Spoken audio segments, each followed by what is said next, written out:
దినాల్లో నిజంగా దేవుడు మనందరినీ కాచి భద్రపరిచి ఆయన సజీవ రెక్కల కింద నుంచి మనందరం ఈ స్థితిలో ఉండి ఈ విధంగా దేవుడిని కొనియాడుతూ పాటలు పాడుతూ వాక్యమందులు పాటల యందులు ప్రార్థన యందులు ఆయన మహిమను ప్రచురం చేయడంలో మనందరూ ఈ విధంగా ఉన్నందుకు లెక్కలేని వాళ్ళని నాకు స్తోత్రాలు చేస్తున్నాను. నిజంగా నేనైతే దీని నుండి అనుకుని నా వల్ల అయితే ఏది కాదు, నాలో ఏ గొప్పతనం లేదు, ఏ మంచితనం లేదు. దేవుడు ఇచ్చిన గొప్ప కృపణ నుంచి ఏమి మానలేదు. నిజంగా నేనైతే నిజంగా ఎల్కేజీ స్టూడెంట్ని అనుకుంటున్నాను. విశ్వాస వీరులు, నిజంగా ప్రార్థనా పరులు, ఉపవాస వీరులు మీ అందరి మొదల నేనైతే దీవుని.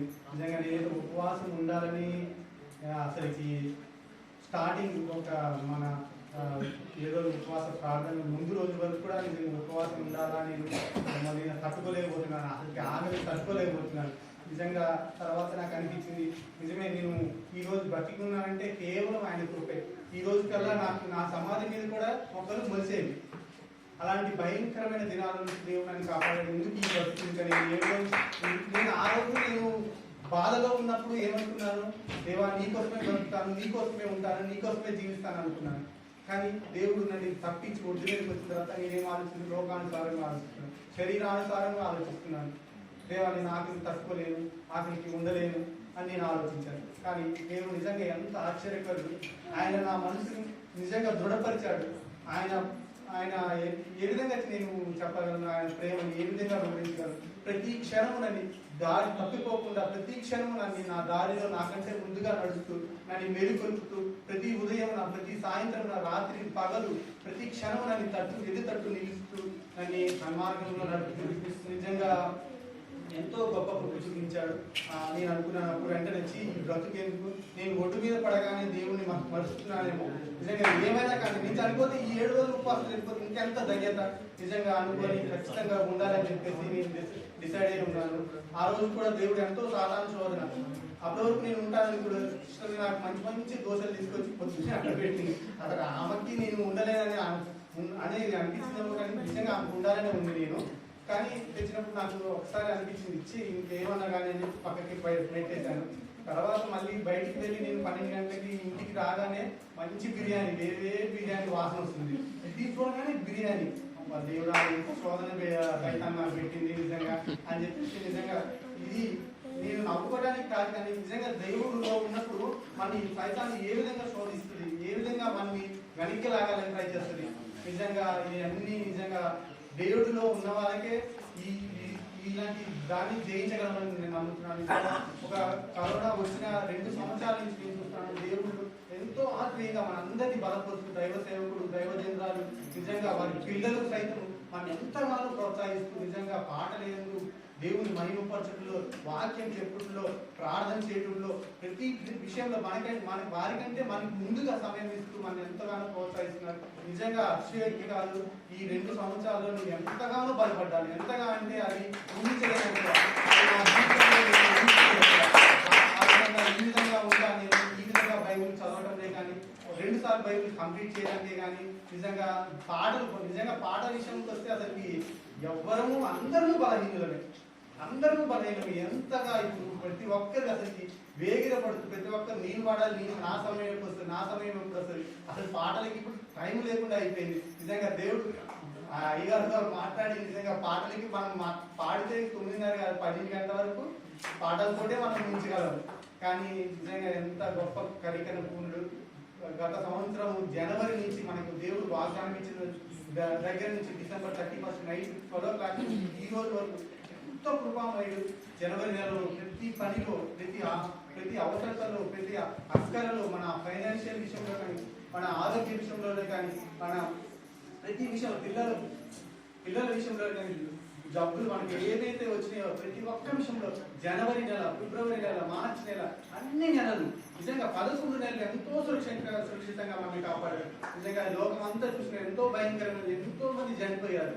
ఎంతో మంది ఈ కరోనా వ్యాధితో కానీ, ఇంకా వేరే వ్యాధులతో కానీ, పెద్ద పెద్ద ప్రళయాలతో కానీ, తుఫానులతో కానీ, నిజంగా ఎంత యాక్సిడెంట్లతో కానీ మనందరం నిజంగా ఈ రోజు కేవలంగా ఇక్కడ ఈ సన్నిధిలో నించొని దేవుని సృష్టిస్తున్న జీవిస్తున్నామంటే, ఈ విధంగా మాట్లాడుతున్నామంటే కేవలం దేవుని కృపే.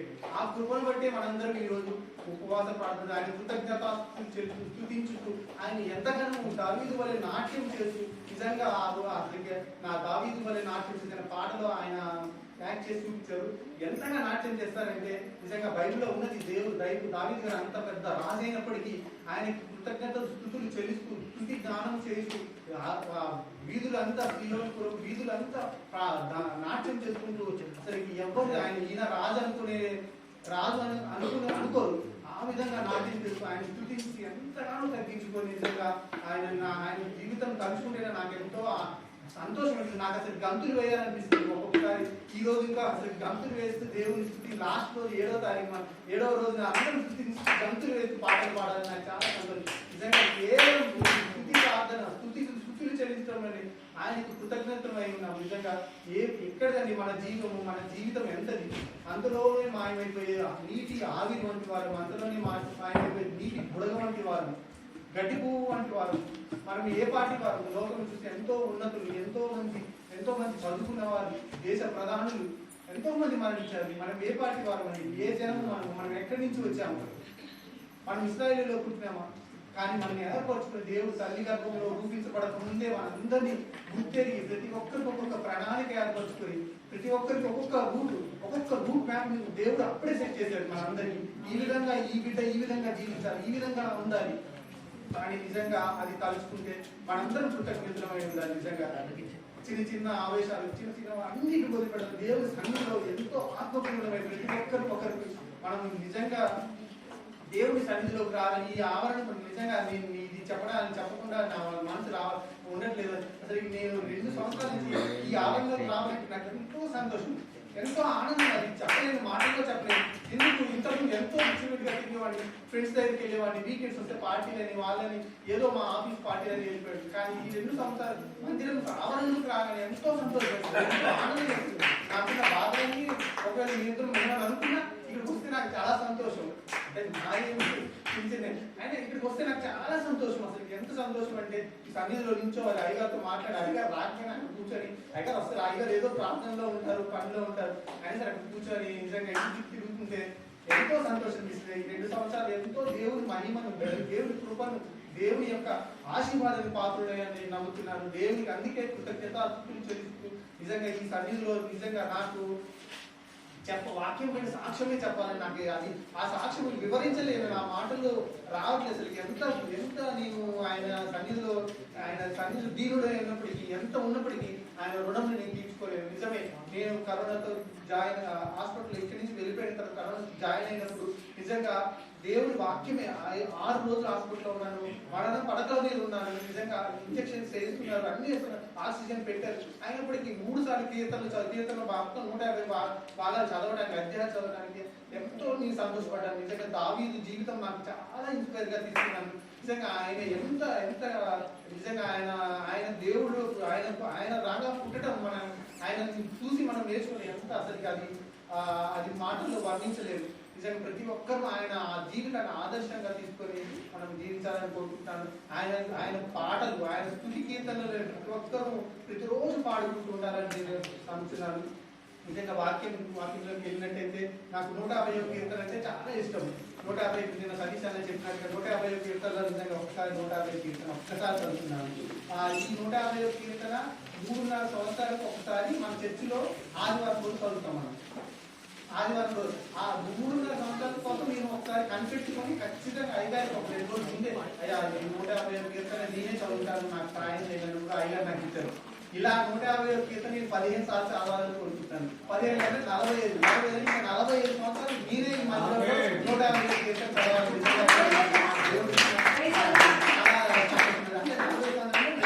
సంవత్సరాలు మీరు 80 సంవత్సరాలు అంటే అయ్యగారు 90 సంవత్సరాలు దేవుడు ఎంత గొప్ప దేవుడు. నిజంగా ఆయన ఏమిచ్చి మనం రుణం తీర్చుకోవడం, ఆయనకి ఏమిచ్చి మనం ఆయన నామాన్ని పొగడాలి. ఈ లోకంలో ఉన్న శ్రమలు, ఈ చులకని శ్రమలను చూసి భయపడదు, ఈ చులకని ఆ మాటలను బట్టి భయపడదు. దేవుని కోసమే బతకాలి, దేవుని ఆ రాజ్యంలో చేరే భక్తులుగానే మనం ఉండాలి. నిజంగా ఈ సంఘం నుంచి నిజంగా ఎంతో ఎనైటింగ్ అసలు ఈ దేవుని యొక్క పరిశుద్ధ ఆవరణ, ఆయన యొక్క పరిశుద్ధ ఆ రోజు యెరూషలేము ఇశ్రాయేలు అందరూ ప్రయాణం వెళ్తున్నప్పుడు వారి మధ్యలో దేవుడు మందసం ఉన్నప్పుడు ఆయన యొక్క గుడారం చుట్టూ ఏ విధంగా పరిశుద్ధము అగ్ని ఏ విధంగా పూజిస్తారు ఆ విధంగా ప్రతి ఆదివారం నేను అనుభవిస్తున్నాను ఈ సందేశం చదువుతున్నాను. చాలా సతీష్ అని కూడా నేను ఎంతో చక్కగా వివరించారు. నిజంగా యెహోవాను స్తుతించుడి, ఆయన పరిశుద్ధాలయమందు దేవుని స్తుతించుడి, ఆయన బలమును ప్రసిద్ధి చేయ ఆకాశ విశాలమును ఆయన స్తుతించుడి, ఆయన పరాక్రమమును బట్టి ఆయన స్తుతించుడి, ఆయన మహాప్రభావమును బట్టి ఆయన స్తుతించుడి, భూరాధ్వనితో ఆయనను స్తుతించుడి, స్వరమండలముతో సితారాతోను ఆయనను స్తుతించుడి, తంబురతోను నాట్యంతోను ఆయనను స్తుతించుడి, తంతి వాయిద్యములతోను పిల్లన గ్రోవితోను ఆయనను స్తుతించుడి, మ్రోగు తాళములతోను ఆయనను స్తుతించుడి, గంభీర ధ్వని గల తాళములతోను ఆయనను స్తుతించుడి, సకల ప్రాణులు యెహోవాను స్తుతించుగాక, యెహోవాను స్తుతించుడి. నిజంగా గంభీర ధ్వనులతో గంభీర తాళములతో తంతి వాయిద్యములతో తంబురతోను స్వరమండలము సితారాలతో ఆయన స్తుతించాలి. నిజంగా ఎంతగా స్తుతించిన నిజంగా స్తుతిస్తుంటే మనకు తెలియకోకుండా ఆత్మతో పరవశమవుతాం. నా చిన్నతనంలో మీరు చూసే వాళ్ళము ప్రతి స్తుతి ఆరాధనలో ఆత్మతో నిండిపోయి ఎవరు ఏ ప్లేస్ లో ఉన్నారో తెలియదు. ఒక్కొక్కరు ఆ ప్లేస్ కి ఈ ప్లేస్ కి ఆత్మతో పరవశం అయిపోయేవాళ్ళు. నిజంగా దావీదు గారు కూడా ఆ విధంగానే నిజంగా నిజంగా ప్రతి సండే చూస్తున్నాను. నిజంగా ప్రతి ఒక్కరు ఎంతో ఆత్మపూర్ణ ఆత్మతో భాషలతో ప్రతి ఒక్కరు లీనమైపోయి దేవుని స్తుతిస్తున్నారు. నిజంగా ఆయన స్తుతిస్తేనే మనం జీవించగలం. ఆయన స్తుతిలోనే గొప్పతనం ఉండేది. ఆయన స్తుతిస్తే చాలు ప్రతి ఒక్కటి జరుగుతుంది. స్తుతి అయినా చెప్తా ఉంటారు మనకి ప్రార్థన కానీ బాగా స్తుతించండి అయ్యా, మీరు బాగా స్తుతించండి. నిజమే, ఆయన స్తుతిస్తే జరగని కార్యమంటూ లేదు. ప్రతి ఒక్కటి జరిగిపోతుంది. నిజంగా నేనైతే నా జాబ్ రాకుండా నేను కరోనా టైంలోనే నేను వేరే కంపెనీకి మారినప్పుడు నాకు ఇంటర్వ్యూ పొద్దున దేవుని ఒకటే అనుకున్నా, అయ్యా నిన్నే స్తుతిస్తాను, నువ్వే నాకు కాపాడాలి. నాకైతే ఏమీ రాదు. 7 రౌండ్లు జరిగింది. 7 రౌండ్లు నేను ప్రతి రౌండ్కి స్తుతిస్తూనే ఉన్నాను. దేవా నువ్వే, నేను నిమిత్త మాత్రం నేను బలం లేని వాడిని, బలహీనుడిని, నాలో ఏమీ లేదు, ఏ గొప్పతం లేదు. ఆయన నేను స్తుతిస్తూనే వాడు. నిజంగా ఎంత విజయం ఇచ్చాడంటే నిజంగా దేవుడు నిజంగా నాకు అది నేను నమ్మలేదు అసలు. నిజంగా దేవుడే ఇచ్చిన విజయం అది. నాకు ఒకసారి చిన్న కింద చూసి కూడా చాలా సంతోషం వేసింది. ఆయన 10th క్లాస్ గురించి చెప్తున్నప్పుడు ఆయన అసలు ఎప్పుడు గర్వంతో దేవుడు అందరూ అంటున్నప్పుడు కూడా నేనే రాశానని ఎప్పుడు అనుకోలేదు. నిజంగా ఆయన దేవుడు స్తుతిస్తూనే ప్రతిరోజు రాశాడు. అది ఆయన జీవిత కాలంలో చెప్పుకోవచ్చు. ఎందుకంటే దేవుడు ఉన్నారు కాబట్టి, దేవుడు మన పక్షాన ఉన్నారు కాబట్టి మనకి విజయాన్ని ఇచ్చాడు. నిజంగా అంతకంటే ఏమీ లేదు. దేవుడు మన పక్షాన ఉన్నాడు. దేవుడే మనం నడిపిస్తున్నాడు. దేవుడు నడిపించకపోతే మనం నడుచుకుంటూ ముందుకెళ్ళి రాయి దగ్గర కింద పడిపోయి చనిపోగలదు. ప్రతి క్షణం ప్రతి ఉదయం మనం శ్వాసిస్తూ మనం పొద్దునే లేస్తున్నామంటే దేవుడు ఇచ్చిన గొప్ప కృప.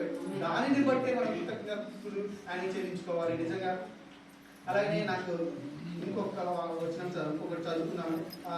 నిజంగా ఈ రోజు మనం ఉన్నామంటే మనకి ఇంత ధన్యత. నిజంగా మనం ఎవరు అండి, మన జీవితం ఏ పాటి మనం ఎక్కడి నుంచి వచ్చాము. దేశ ప్రధాని మోడీ గారు ఆయన ఉన్నతమైన వాడు, ముఖ్యమంత్రి గారు ఆయనకి మన కేసీఆర్ గారు, అమెరికా ప్రెసిడెంట్, లేదంటే ఆస్ట్రేలియా, లేకపోతే లండన్, ఎన్నో ప్రెసిడెంట్. ఎవరికి లేని భాగ్యం మనకి ఎందుకు ఇచ్చింది? మనం దేవుడు ఎందుకు పుట్టాము? మనం ఎక్కడో పుట్టొచ్చు కదా, ఎక్కడో అడవిలో ఉండొచ్చు కదా.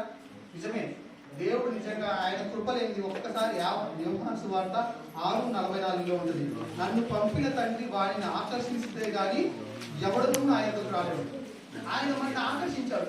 ఆయన మన తల్లి గర్భంలో ఉంటేనే ఈ బిడ్డ నా సన్నిధిలో కూర్చోవాలి, నా సన్నిధిలో నిలబడాలి అని మనందరినీ ఆకర్షించాడు. మనల్ని ఆకర్షించాడు కాబట్టి మనం ఈ రోజు ఉన్నాము. ఇలాంటి ధన్యత లేని వారు మోడీ గారికి ఉన్నదా? ఆయన చనిపోతే ఎక్కడికి వెళ్తారు? కేసీఆర్ గారికి ఉందా? ఎక్కడికి వెళ్తారు ఆయన? కానీ మనం ఒక గొప్ప గురితో ఉన్నాము. మనం చనిపోతే ఎక్కడికి వెళ్తాము? దేవుడి సన్నిధిలోకి వెళ్తాము. అంతకంటే ఆనందం ఏమిటి? ఈ ఉండే 80 సంవత్సరాలు 70 సంవత్సరాలు 1000 సంవత్సరాలు దేవుని సన్నిధిలో జీవించగలిగే స్థితిలోకి మనం వెళ్తాము. నిజంగా ఆ ఒక వాక్యాన్ని చదువుతున్నప్పుడు నాకు చాలా గుర్తొస్తాడు. నిజంగా మనం ఎక్కడి వారమండి, ఎవరు మనం అసలుకి ఎందుకు ఏర్పరచుకుని ఈ సన్నిధిలో మనం ఎక్కడి నుంచి పుట్టాము? ఒక్కొక్కరు ఒంగోలు, భద్రాచలము, ఖమ్మము, ఎక్కడి నుంచో వచ్చాము. ఈ సన్నిధిలో ఎవరు మనందరం ఇక్కడి నుంచి దేవుని స్తుతిస్తున్నాం. ఆయన కృప తప్పించి ఏమున్నది మనలో? ఆయన మన ఏర్పరుచుకున్నారు కాబట్టి మనం వింటున్నాం. మనం పాటలు పాడుతున్నామన్నా, వాక్యం చెప్తున్నామన్నా, నడుస్తున్నామన్నా, జీవిస్తున్నామన్నా, ఉద్యోగం చేస్తున్నామన్నా, ఆయనని మనం తింటున్నామన్నా, మన గృహాలు కట్టుకున్నామన్నా, మన కార్లు కొనుక్కున్నామన్నా, ప్రతి ఒక్కటి ఆయన ఇచ్చిన గొప్ప కృపే. ఆ ఒక్క కృపను బట్టే దేవుడు మనం చూపిస్తే చాలు. దానికి కృతజ్ఞతలుగా కలిగి ఉంటే చాలు. కృతజ్ఞత కలిగి ఉంటే చాలు. కృతజ్ఞత లేని వారు ఎంతో మంది కూలిపోయారు. కానీ మన దేవుడు మనని ఏర్పరచుకొని మనం ఎటు త్రుటిల్లకుండా ప్రతి క్షణం మన దైవ సేవకుల ద్వారా, మన దైవజనుల ద్వారా, అమ్మగారి ద్వారా, అయ్యగారి ద్వారా మనం ఎక్కడికి త్రుటిల్లకుండా ప్రతి క్షణం మనం నడుచున్న బాటలు మనకంటే ముందు మన దేవుడు ఉంటాడు. మన దేవుడు నడిపిస్తూ ఉంటాడు. మన దేవుడు మాటలని మన అయ్యగారి ద్వారా మనకి వినిపిస్తూ, అయ్యా మీరు వీటి వెళ్ళకండి, మీరు వీటి ఉండండి, దేవుడు సన్నిధిలో మీరు ఎందుకు ఆదివారం కూడా వేరే ఊరు వెళ్తున్నారు, ఎందుకు ప్రయాణాలు చేస్తున్నారు, ఎందుకండి ఆయన అంత అవసరమే ఉంది ఆయన చెప్పాల్సిన అవసరం. మనం అక్కడికి కూడా చర్చికి వెళ్తాం, వెళ్ళలేమని కాదు. కానీ ఇక్కడ ఉన్న ప్రజెంట్ ఆయన దేవుడిలో ఆయన బిడ్డనం మనం, ఆయన మనని రక్షించిన తండ్రి మనకి. మీరు ఇప్పుడు మంచి పాటల్లో ఆయన సన్నిధిలో ఉంటే మన బిడ్డలు మనం ఎక్కడికి పంపిస్తాము. మన బిడ్డలు మన చుట్టూ ఉండాలని కోరుకుంటాము. మన చుట్టూ ఉంటే వారు మన ప్రజెన్స్ లో ఉంటే బయటికి వెళ్ళినప్పటికీ మనకి అర్థమవుతా ఉంటుంది, అమ్మ నా బిడ్డ ఎక్కడికి వెళ్ళిపోకుండా. మనం కొంచెం దూరం బయటకు వెళ్తేనే మనం భయపడతాము. కానీ మన దైవ సేవకుడు కూడా అలానే మన దైవ సేవకుడు కూడా మనం దేవుడి నుంచి దూరం అయిపోతామేమో, ఒకవేళ వెళ్ళిపోయి మరి ప్రార్థన చెప్పి మనకి ఎక్కడికైనా వెళ్తామేమో, లేకపోతే ప్రార్థన చెప్పి ఇంట్లోనే కూర్చుంటామేమో. నిజమే దేవుడు సన్నిధిలో ఉండాలని ఆయన ఎంతగానో మన గోదావరి మన అందరినీ ఇక్కడ ఉంచుతూ దేవుడు సన్నిధిలో ఉండాలని ఆయన కోరుకుంటాడు. ఈ జూమ్ పెట్టడానికి అసలు నిజంగా జూమ్ యూట్యూబ్ ఉన్నప్పుడు మనం ఏం చేద్దామని మనకి నేనే చేశాను. నేను నిజాయితీగా దేవుడు అనుకుంటాను. జూమ్ పెట్టి ఒకసారి అదేంటి బయటికి వచ్చాను, ఒక పెద్ద బ్రెస్ట్ తీసుకున్నాము, పాటలే కదా పాటలు వాక్యమే కదా, కీర్తనలే కదా అనుకున్నాను. కానీ దేవుడు నాతో మాట్లాడేది నిజంగా దేవుడి సేవకుల ద్వారా మాట్లాడి జూమ్ అనేది టెక్నాలజీ అనేది మన కొరకు ఈ విధంగా ఉపయోగపడింది. ఎక్కడ కావకుండా నేను పడని చేసుకుంటున్నాను అని దేవుడు నిజంగా దేవుడు నిజంగా ఆయన కను దృష్టి నిజంగా అందరి మీద ఉంటుంది, ప్రతి ఒక్కరి మీద ఉంటుంది ఆయన కను దృష్టి. ఆ విధంగా మనని ప్రోత్సహిస్తూ మనం ఎటు పుట్టికి అని కానీ ఎడమకైనా తొట్టి లేకుండా ఆయన సన్నిధిలో దినదినము బ్రతకాలని ఆయనకు మనకి సహాయం చేస్తున్నారు. దేవుడు మనకి ఎంతగానో ప్రార్థన, ఆయన బట్టి మనము ఖచ్చితంగా ప్రార్థన చేయాలి. నిజంగా నాకైతే మన 450 షూర్ అయినప్పుడు చాలా బాధ అనిపించింది. నిజమే, ఆయనకి మనమే కదా మనం కంట్రోల్ చేయాల్సింది. ఆయన మనకి దావీదు గారు యుద్ధానికి వెళ్ళినప్పుడు ఆయన ఒకసారి సముద్రం పడిపోయినప్పుడు, అయ్యా అక్కడ ఉన్న ఇశ్రాయేలీయులు అందరూ అంటారు, ఏమంటారంటే నువ్వు మాకు ఇశ్రాయేలు దీపం లాంటి వాడివి, నువ్వు యుద్ధానికి రావు, నువ్వు పడిపోతే మేము ఏమైపోతాము. అదే నిజమే, మనం ఈ సన్నిధిలో ఈ రోజు ఈ 15-20 సంవత్సరాలు దేవుని ఆత్మీయంగా ఎదుగుతున్నాం.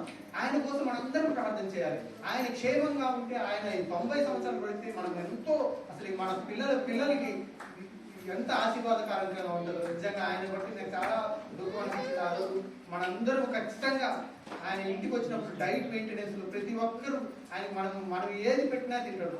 ఆయన ఆరోగ్య ఆ పరిస్థితిని అర్థం చేసుకొని ఆ విధంగా మనం ఇవ్వాలని నేను కోరుకుంటాను. మీరు అందరూ కూడా ఈ ఒక్క మనల్ని ఆగిస్తారని నమ్ముతారు. మనందరం ప్రతి ఒక్కరి ఆయన ఏది కాదండి, మన మాటని ఏది తోసుకుంటుంది, ఏది పెట్టినా తింటారు. మీరు ఏది తీసుకొచ్చి పెట్టినా తింటారు. అందుకే మనమే మన సొంత తండ్రికి, మన సొంత తల్లికి మనం ఏ విధంగా సేవ చేస్తాం, మన ఆత్మీయ తండ్రికి కూడా మనం అదే విధంగా నా తల్లి గారికి షుగర్ ఉందంటే నేను ఇక్కడి నుంచి కూడా అడుగుతా ఉంటా, అమ్మ ఏమైంది, నువ్వు ఎందుకు చక్కెర వేసుకుని తాగుతున్నావు, ఎందుకు నువ్వు ఆ రైస్ తింటున్నావు, జొన్న రొట్టి తీసుగా జొన్న గట్ట. అలానే మన తండ్రి గారిని కూడా మనం అందరం మన ఇంటికి వచ్చినప్పుడు ఆయనకి కావాల్సిన షుగర్ లెస్ ఏది ఉంటే అదే. అంటే దేవుడు మనకి ఖచ్చితంగా హెల్ప్ చేస్తాడు. కానీ మనం కూడా మన దైవ సేవకులు మనందరం ఒక ఈ విధంగా చూసుకోవాలని నేను మనం చేస్తున్నాను. అలానే కీర్తనలు 110 కీర్తనలు కూడా ఒక్కసారి చదువుతున్నాము.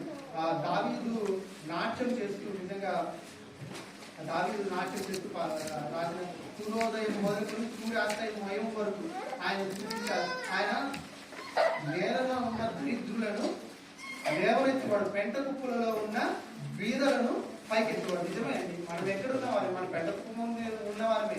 ఇంత గొప్ప సన్నిధిలోకి వచ్చామండి. మనం బయట ఉన్న లోపల ఉన్న పెంట మీదే ఉన్నవారమే. సినిమాలనే పెంట మీద, ఇంటర్నెట్ అనే పెంటల మీద, నిజంగా ఎన్నో లోకమైన పెంటల మీద ఉన్నవారు మనల్ని లేవనెత్తి మన ఈ సన్నిధిలో నిజంగా దేవుడి సన్నిధిలో మనల్ని నిలబెట్టి ఒక పరిశుద్ధతలో మనం నిలబెట్టాడు.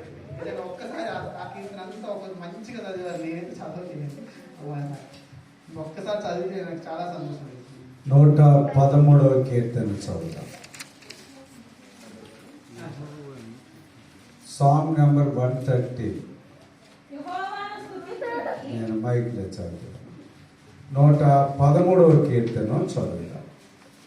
అందరూ బైబిల్ ఉన్న వారు అందరూ కూడా మీ భాషల్లో తెరిచి చూస్తారు. యెహోవాను స్తుతించుడి, యెహోవా సేవకులారా ఆయనను స్తుతించుడి, యెహోవా నామమును స్తుతించుడి.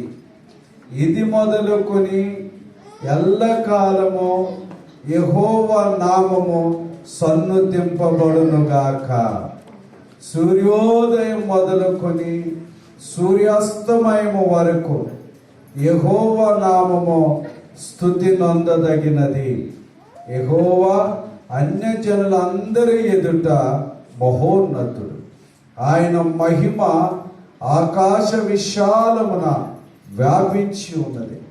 ఉన్నతమందు ఆసీనుడై ఉన్న మన దేవుడైన యెహోవాను పోలి ఉన్నవాడెవడు? ఆయన భూమి ఆకాశములను వంగి చూడననుగ్రహించుచున్నాడు. ప్రధానులతో, తన ప్రజల ప్రధానులతో వారిని కూర్చుండబెట్టుటకై ఆయన నేల నుండి దరిద్రులను లేవనెత్తువాడు. పెంట కుప్ప మీద నుండి పేదలను పైకెత్తువాడు. ఆయన సొంతు లేని దానిని ఇల్లాలుగాను, కుమారుల సంతోషము గల తల్లిగాను చేయును. యెహోవాను స్తుతించుడి. Praise the lord. హల్లెలూయా. నిజంగా ఈ ఒక్కసారి చదువుకుంటే మీకు క్లియర్గా అర్థమైపోయింది. నిజంగా దేవుని ఎందుకు స్తుతించాలి? మనం ఏ పార్టీ వారు, పేదలము, మనం ఎక్కడో పెంట కుప్పల మీద ఉన్నాం, మనల్ని ఈ సన్నిధిలో నిలబెట్టినందుకు దేవుడికి ఎంతైనా రుణపడి ఉన్నాం నిజంగా. అలాగే ఇక్కడ 109వ కీర్తనలో ఉంటది, నా నోటితో యెహోవాకు కృతజ్ఞతాస్తుతులు మెండుగా చెల్లించదను, అనేకుల మధ్యలో నేను ఆయనను స్తుతించను. నిజమే. మనం ఎక్కడ స్తుతిస్తున్నామండి? మందిరంలో ఉన్నప్పుడు స్తుతిస్తున్నామా, లేకుంటే మనం ఇంట్లో ఉన్నప్పుడే స్తుతిస్తున్నామా, లేకుంటే ఇక్కడ ఈ రెండు చోట్లనే మనం స్తుతిస్తున్నామా? గంభీరంగా ఎక్కడ స్తుతిస్తున్నామా? మన ఆఫీస్లో మనం స్తుతిస్తున్నామా? ఆ పక్కన వారు ఏమైనా అనుకుంటారు, దేవుడు నమ్మినాడు, యేసుక్రీస్తు నమ్మినాడు స్తుతించి సిగ్గుపడుతున్నామా? ఒక్కసారి ఆలోచిస్తున్నామా? మన జీవితంలో మనం ఆయన ఎక్కడ గొప్ప చేస్తున్నాము? దేవుని మందిరంలోనైనా, లేకపోతే మన ఇంట్లో 4 గోడల మధ్యనైనా? నిజంగా ప్రతి ఒక్కరు ఇది గుర్తుంచుకోవాలి. ఎక్కడికి వెళ్ళినా ఆయన నామాన్ని ఎలిగించి చాటాలి. హల్లెలూయా అని గట్టిగా అరవాలి. నిజంగా నేను చాలాసార్లు దైవ సేవకులు చూశాను, ఎక్కడికి టీ షాప్ దగ్గరికి వెళ్ళినా మంచి చేతులతో ప్రార్థన చేస్తారు. నిజంగా నాకు చాలా సంతోషం అనిపించింది. నేను నా ఆఫీస్లో ఉన్నప్పుడు, నేను కిందికి వెళ్ళినా, లేకపోతే అందరి మధ్యలో ఉన్న బైబిల్ కూడా ఇంతకుముందు ఇప్పుడు చేయట్లేదు. నేను ఆ విధంగా దాచి పెట్టుకునేవాడిని, ఏమైనా అనుకుంటారేమో అని. కానీ నా దేవుడు నన్ను నా హృదయాన్ని తెచ్చిన తర్వాత నిజంగా ఆయన ఎక్కడంటే అక్కడ. నిజంగా ఈ మధ్య నేను చాలాసార్లు చూశాను, కొంతమంది మన సంఘస్థులు కూడా, మన బ్రదర్స్ సిస్టర్స్ కూడా జూన్ స్టార్ట్ అయినప్పుడు బస్సులో వెళ్తూ కూడా ఎంత ధన్యత అండి. అలాంటి ధన్యత ఉన్నా ఎంత గొడవ వాళ్ళు. నాకు చాలా సంతోషం అనిపించింది. దేవుని సన్నిధిని నిజంగా బస్సులో మనందరం గట్టి వెలిగించి ప్రార్థన చేయగలుగుతామా? చేస్తారా? ఎవరైనా ట్రైన్లో చేస్తారా? పాటలు పాడాలంటే పాటలు పాడతారా? బైకులు వెళ్తూ పాటలు పాడతారా? లేదంటే సిగ్నల్ దగ్గర ఆగినప్పుడు పాటలు పాడతారా? దేవుని సన్నిధిని అక్కడ అనుభవించగలుగుతామా మనం? ఒక్కసారి మనందరం పరీక్షించుకుందాం. నిజంగా ఆయన నామాన్ని ఎక్కడ మనం ఒప్పుకొని, ఎక్కడ ఎలిగెత్తి ఉంటామో మనం దేవుడు తనగానే ఉంచుతాడు. ఎప్పుడు తగ్గగా ఆయన నామాన్ని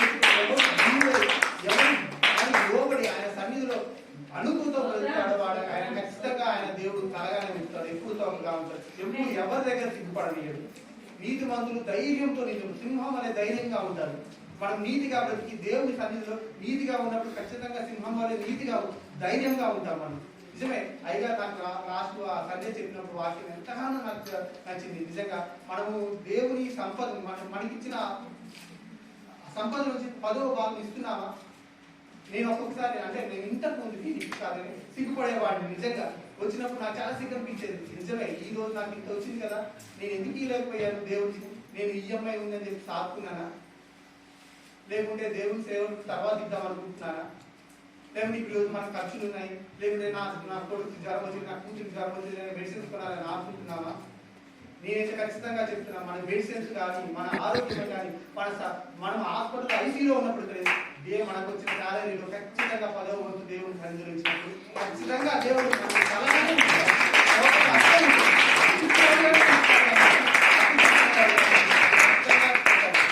ఈ రోజు మనం ఏదో ఈ తులకని శ్రమలను చూసి భయపడుతున్నామేమో, కానీ ఖచ్చితంగా ఒక రోజు మన అందరినీ లేవనెత్తే దేవుడు ఈ సంఘం అభివృద్ధి. అసలు మీరు నా దర్శనం ఏంటో ఖచ్చితంగా ఈ పట్టరాని జనంతో నింపుతాడు, ఒక గొప్ప వెలుగుతో నింపుతాడు.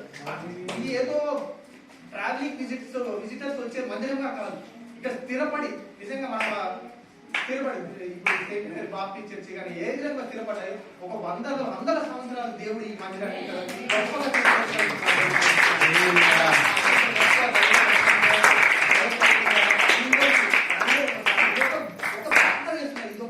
దీర్ఘకాలిక ప్రణాళికతో ఆయన మన అందరికి బాట వేస్తున్నాడు. ఇదేదో ఒక రోజు 10 సంవత్సరాలకి మనందరిని ఆకర్షించుకొని దేవుని సేవలో దింపాలని కాదు, ఒక గొప్ప ప్రణాళికతో ఒక గొప్ప ఉద్దేశంతో ఆయన దైవ సేవకుడు నిజంగా అయ్యగారు ఎంతో ఒక ప్రణాళికతో ప్రతి ఒక్కరు ఫౌండేషన్.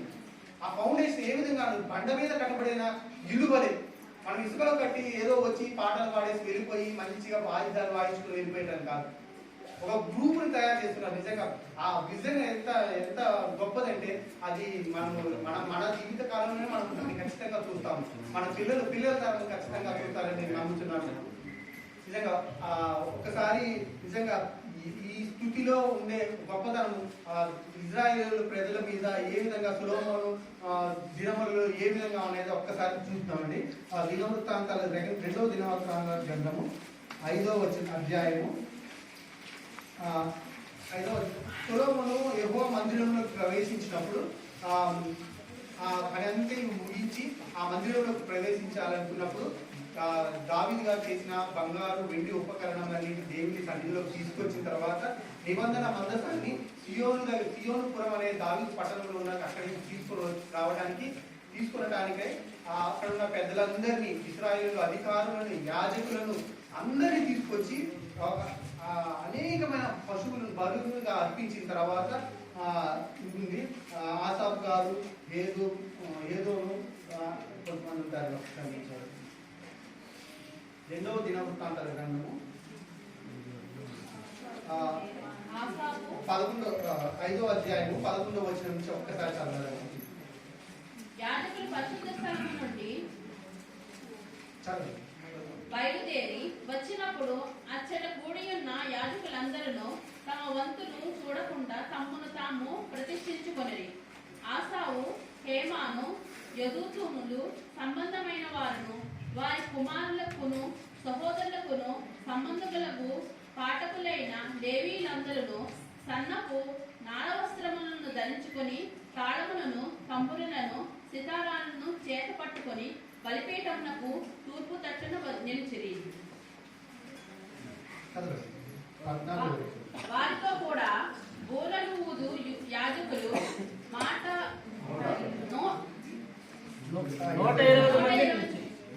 120 మంది నిలిచిరి. బూరలు ఊదు వారును పాఠకులను ఏకస్వరముతో యెహోవాకు కృతజ్ఞతాస్తుతులు చెల్లించుచు గానము చేయగా యాజకులు పరిశుద్ధ స్థలముల నుండి బయలు వెళ్లి ఆ బూరలతోనూ తాళములతోనూ వాయిద్యములతోనూ కలిసి స్వరమెత్తి యెహోవా దయాళుడు, ఆయన కృప నిరంతరముండునని స్తోత్రము చేసిరి. అప్పుడు ఒక మేఘము యెహోవా మందిరము నిండా నిండెను. యెహోవా తేజస్సుతో దేవుని మందిరము నిండుకొనగా సేవ చేయుటకు యాజకులు ఆ మేఘమున్న చోట నిలవలేకపోయేది. ఎంత గొప్ప వార్త నిజంగా. యాజకులు అందరూ ఇక్కడ ఏమంటే యాక్చువల్గా యాజకులు ఏం చేస్తారంటే వంతుల వారిగా అప్పుడు పూర్వకాలంలో సొలొమోను రాజకాలంలో వంతుల వారు ఒక నెల ఒకరు చేస్తూ ఉండేవాళ్ళు. కానీ ఆ దేవుడు మందిరంలోకి తీసుకొచ్చినప్పుడు తమ వంతులు చూడకుండా తమ్మును తాము ప్రతిష్ఠించుకొని నిజంగా అందరూ ఒక్కసారి 120 మంది బూరలు ఊదుతూ తాళాలు మ్రోగిస్తూ దేవుడు ఎంతగానో స్తుతిగానాలు చేసినప్పుడు ఆయన యొక్క గొప్ప అగ్ని ఆ మందిరం మీద నిలిచినప్పుడు నిజంగా యాజకులందరూ దాంట్లో నిలవలేకపోయారు. అటువంటి గొప్ప అగ్ని నేను ప్రతి సండే నేను అనుభవిస్తున్నాను. ఖచ్చితంగా మన మందిరం మీద నిలబడుతుంది. నిజంగా ఆ విధంగా దేవుడు నిజంగా దైవ సేవకుల ద్వారా మనందరినీ ప్రోత్సహించి స్థుతిలు ఏ విధంగా చెల్లించాలి, ఆయనకి ఏ విధంగా కృతజ్ఞత కలిగి ఉండాలి అనేది దాని గురించి నేర్పుతున్నారు. నిజంగా దేవునికి మహిమ కలుగును కాక. నిజంగా ఒకసారి ఆలోచించినప్పుడు ఒక మ్యూజిక్ గ్రూప్ తయారు చేసింది స్థుతుల కోసం అని చెప్పేసి ఒక అయ్యగారు నిజంగా ఒక సీనియర్ మీరు అనుకుంటున్నారేమో పాటల కోసమో లేకుంటే మన దగ్గర రాగాలు తీసి దేవుని అట్లా అనుకుంటున్నారు, కానీ ఒక్కొక్క గ్రూప్ తయారు చేస్తున్నాడు ఆయన. సీనియర్ అంగే బ్రదర్ అని చెప్పేసి నిజంగా వాళ్ళు ఎందుకు ఆ గ్రూప్ ఎందుకు తయారు చేస్తున్నారు? నిజంగా ఒక గ్రూప్ మీకు ఒకసారి అర్థం కావాలంటే ఒక్కసారి 1వ దినవృత్తాంతాల గ్రంథము 16వ అధ్యాయము 7 నుంచి 9 వరకు. ఆ దినమందు యెహోవాను స్తుతి చేయు విచారణను ఏర్పరిచి దావీదు ఆసాపు చేతికిని వాని బంధువుల చేతికిని దానిని అప్పగించెను. ఆ స్తుతి విధమేమనగా, యెహోవాకు కృతజ్ఞతాస్తుతులు చెల్లించుడి, ఆయన నామమును ప్రకటన చేయుడి, ఆయన కార్యములను జనములలో తెలియజేయుడి, ఆయనను గూర్చి పాడుడి, ఆయనను కీర్తించుడి, ఆయన అద్భుత క్రియలన్నింటినీ గూర్చి సంభాషణ చేయుడి, ఆయన పరిశుద్ధ నామమును బట్టి అతిశయించుడి. యెహోవాను వెతుకువారు హృదయమునందు సంతోషించుదురు కాక, యెహోవాను ఆశ్రయించుడి, ఆయన బలమును ఆశ్రయించుడి, ఆయన సన్నిధి నిత్యము వెతుకుడి. ఆయన దాసులకు ఇశ్రాయేలు వంశస్థులారా, ఆయన ఏర్పరచుకున్న యాకోబు సంతతి వారలారా, ఆయన చేసిన ఆశ్చర్య కార్యములను జ్ఞాపకం చేసుకోండి, ఆయన సూచక క్రియలను, ఆయన నోటి తీర్పులను జ్ఞాపకం చేసుకోండి. ఆయన 9వ వచనంలో ఉన్నది చూడండి, ఆయన అద్భుత క్రియలన్నింటినీ సంభాషణ చేయాలి. మనం ఆయన అద్భుత క్రియలు ఎప్పుడు మన నోట్లోనే ఉండాలి. నిజంగా అది అతనికి ప్రతిరోజు ప్రాక్టీస్. నిజమే దేవా, ఈరోజు నా కరోనాను తప్పించాలంటే కేవలం ఖచ్చితంగా ప్రతిరోజు ఆయన చేసిన అద్భుత క్రియలను, ఆయన చేసిన ఆశ్చర్య కార్యాలను ప్రతిరోజు మనం చేసుకోవాలి. అయ్యా ఈ రోజు నన్ను బ్రతికించినందుకు నీకు లెక్కలేని వందనాలు. అయ్యా ఈ రోజు నేను బ్రతికున్నానంటే కేవలం నీ కృపే. ఈ విధంగా కృతజ్ఞతలు ఆయన మన అందరి కోసం నిజంగా ఇక్కడ పైన రాసినట్టుగా స్తుతి చేయి విచారణ ఏర్పరిచి దావీదు ఆసాపు చేతికి వాని బంధువుల చేతికి దాన్ని అప్పించు. ఆయన దేవుడు మనమందరం స్తుతి మనందరూ స్తుతి చేసిన ఒక్కొక్క గ్రూపులు కింద క్రియేట్ చేసి డివైడ్ చేసి మీరందరూ స్తుతి చేసి దేవుడు సన్నిధిలో గొప్పగా ఆయన నామాన్ని గణపరచాలని నిజంగా దైవం ఇచ్చిన ఆలోచన బట్టి లెక్కలేని చిన్న వాక్యం దేవుడు జీవించిన గాక. నిజంగా మీరందరూ మాకు ప్రార్థించమని కోరుకుంటున్నాను. దేవుడు ఇచ్చిన వాక్యం దేవుడు. ఆమేన్. ప్రభుకి స్తోత్రం, ప్రభుకి స్తోత్రం. హల్లెలూయా. చేసి నే పాడనా స్తోత్రగీతం, భజించి నే పాడనా స్వామి, స్తుతి చేసి నే పాడనా స్తోత్రగీతం, భజించి నే పాడనా స్వామి, స్తుతి చేసి నే పాడనా.